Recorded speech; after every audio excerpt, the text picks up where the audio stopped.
ჩვენი ღირებულებების ვინც ახლა იცავს, ხო?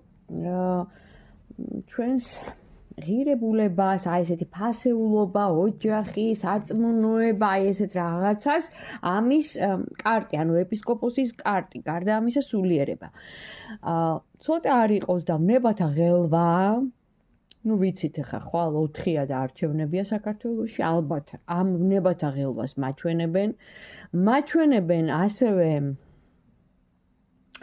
ცეცხლოვან, ანუ აქტიურ კარტს, ეს შეიძლება, ანუ ახლა ომი არა, მაგრამ გარკვეულწილად რაღაც დაძაბულობა, რაღაცა, რაც არის, რა პრინციპში და რაც იქნება. გამონათებას, მიუხედავად იმისა, რომ რაღაცა დაძაბულობა იქნება, გამონათება იქნება, იმიტომ რომ მზე ყველა ვარიანტში დადებითია და აბათილებს საერთოდ ბევრ ამას. მაჩვენებენ ასევე ჩაკეტვებს. ანუ შეიძლება ეს იყოს დაჭერები? შეიძლება. ანუ აქ არის რაღაცა, ნახე, ეს ტაროც არის განსხვავებული.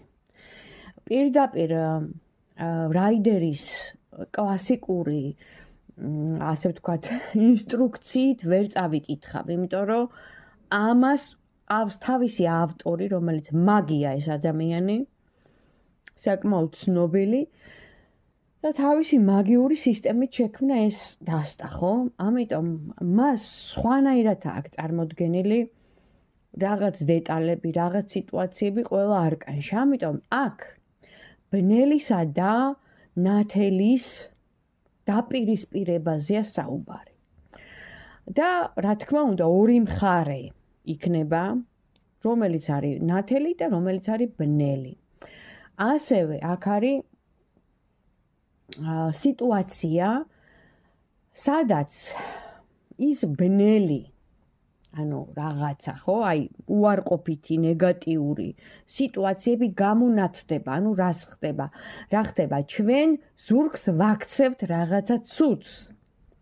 ანუ რაღაცა ბნელს, გამოსვლა ბნელიდან, იმიტომ რომ დადებითი კარტებია უმეტესწილად და ამაში დაგვეხმარება ჩვენი განათლება, ჩვენი